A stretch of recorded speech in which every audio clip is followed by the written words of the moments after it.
আসসালামু আলাইকুম বন্ধুরা, আপনারা সবাই কেমন আছেন? আমি তো আলহামদুলিল্লাহ ভালো আছি। এই যে দেখুন, সকালবেলা উঠে আমি রান্নাঘরে চলে এসেছি ডিম ভাজার জন্য। তো এখানে আমি ডিমটা ভেজে নিচ্ছি, খিচুড়ি দিয়ে খাবো। খিচুড়ি মাংস দিয়ে রান্না করা হয়েছিল, তো খিচুড়িগুলো আমি গরম করে নিচ্ছি চুলায়। এই যে দেখুন, আসলে ডিম ভাজা দিয়ে খিচুড়ি খেতে খুব মজা লাগে। যদিও এটা মাংস দিয়ে রান্না করা হয়েছে খিচুড়িটা, তারপরও আমি ডিম ভেজে নিলাম। তো আমি এখন নাস্তা করব। নাস্তা করে আমি আপনাদের সঙ্গে আজকে দুটা রেসিপি শেয়ার করব। আপনারা সবাই আমার সঙ্গেই থাকবেন এবং ফুল ভিডিওটা আমার সঙ্গে এনজয় করবেন। তো আমার নাস্তা খাওয়া শেষ, এখন আমি কয়েকটা আঙ্গুর খেয়ে নেব। আঙ্গুরগুলো টক ছিল খুবই। তো চলুন, এখন আমি রান্নাঘরে চলে এসেছি। এই যে দেখুন, এখানে আমি পেঁয়াজ কুচি, রসুন কুচি, ধনিয়া পাতা আর মরিচ নিয়ে নিয়েছি। তো এগুলো আমি এখন ভেজে নেব হালকা করে।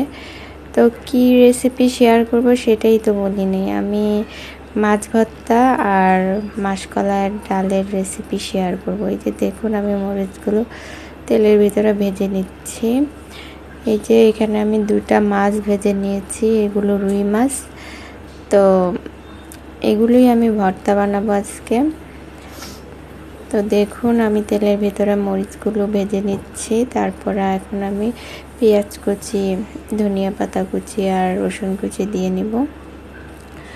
এগুলো খুব বেশি ভাজতে হবে না, হালকা ভেজে নিলেই হবে। আর মাছগুলো আমি ফার্স্টে নুন, হলুদ, মরিচ গুঁড়ো এগুলো দিয়ে ভেজে নিয়েছি। তো এই মাছ ভর্তাটা এভাবে ভর্তা বানিয়ে খেয়ে দেখবেন, খুব ভালো লাগবে আপনাদের। এই যে দেখুন, আমি মাছের কাঁটা ছাড়িয়ে নিচ্ছি। কাঁটাগুলো বড় বড়, ছাড়াতে খুব একটা সমস্যা হবে না। আপনারা কাঁটাগুলো ছাড়িয়ে নেবেন এভাবে। আর মাছের চামড়াটা আমি ফেলে দিচ্ছি। তো দেখতে থাকুন।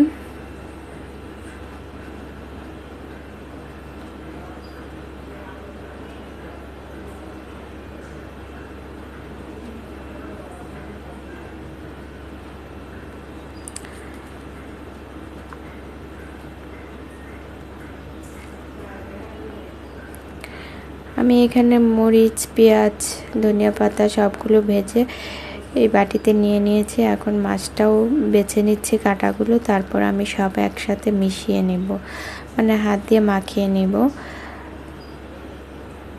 দেখুন আপনারা, এটা করার পর আমার হাতটা খুব জ্বলেছিল, মানে মরিচগুলো খুব ছিল। এই যে আমি এখন লবণ দিয়ে নিচ্ছি। তো আপনারা চাইলে এটা পাটাতেও বেটে নিতে পারেন, আবার আপনারা চামচ দিয়েও করে নিতে পারেন। এই যে এখানে আমি তেল দিয়ে নিচ্ছি। তো হাত দিয়ে করলে জিনিসটা খেতে খুব ভালো লাগে, তাই আমি হাত দিয়েই করতেছি। কিন্তু আমার হাত খুব জ্বলতেছিল, যেহেতু এটা খুব ঝাল মরিচ ছিল। তো তাই এখানে আপনারা দু একটা শুকনা মরিচও দিতে পারেন, ফ্লেভারটা ভালো আসবে। তো ওই দিন শুকনা মরিচ হাতের কাছে ছিল না বলে আমি দিতে পারিনি।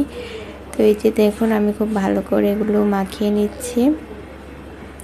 আর আপনারা খুব সাবধানে মাখাবেন, যদি কাঁটা থাকে তাহলে হাতে বিঁধে যেতে পারে, তাই কাঁটাগুলো আগে থেকেই বেছে নিতে হবে।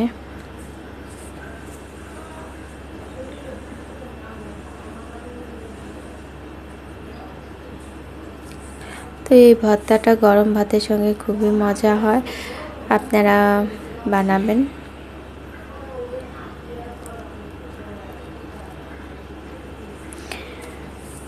তো দেখুন, এই যে আমি মাখিয়ে নিচ্ছি। এর মধ্যে আমি আবার চুলায় পানি গরম দিব মাসকলাই ডালের জন্য।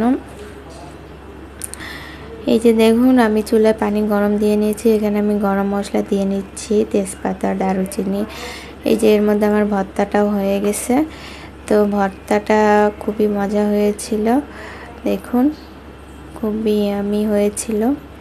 তো চলুন এখন ডালের রেসিপিটা শেয়ার করি। এই যে দেখুন, আমি এখন এটার ভিতরে সব গরম মশলা দেওয়ার পরে পেঁয়াজ বাটা, রসুন বাটা, আদা বাটা এগুলো সব দিয়ে নেব। তারপর গুঁড়া মশলাগুলোও দিয়ে নেব। এই যে হলুদ গুঁড়ো, মরিচ গুঁড়ো, আপনারা চাইলে কাঁচামরিচ বেটেও দিতে পারেন। তো সেদিন কাঁচামরিচ বাটা ছিল না বিধায় আমি লাল মরিচের গুঁড়ো দিয়েছি।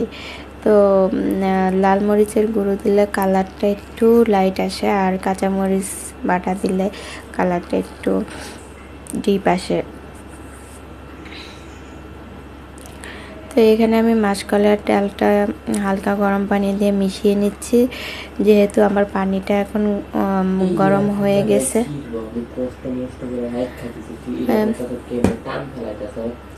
তো পানিটা যখন বলক চলে আসবে তখন এই পর্যায়ে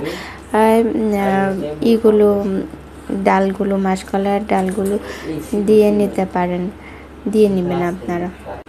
এই যে দেখুন আমি এখন ডালগুলো ঢেলে দিচ্ছি।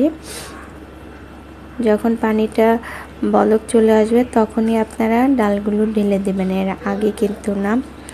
তো এখন দেখুন আমি ডালটা নেড়ে দিলাম খুন্তির সাহায্যে। তো এর মাঝে আমি আবার এখানে মাছগুলো ভেজে নেব, ইলিশ মাছ।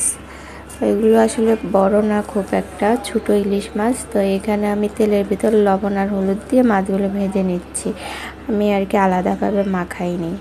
তো এখানে আমি ডালটা বাগারের জন্য রসুন কুচি আর জিরা দিয়ে নিয়েছি।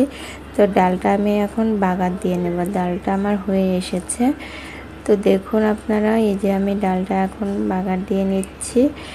এখানে আমি দুটো মরিচ কাঁচা মরিচ দিয়ে নিয়েছি, আর ডালটা বাগার দিয়ে নিলাম।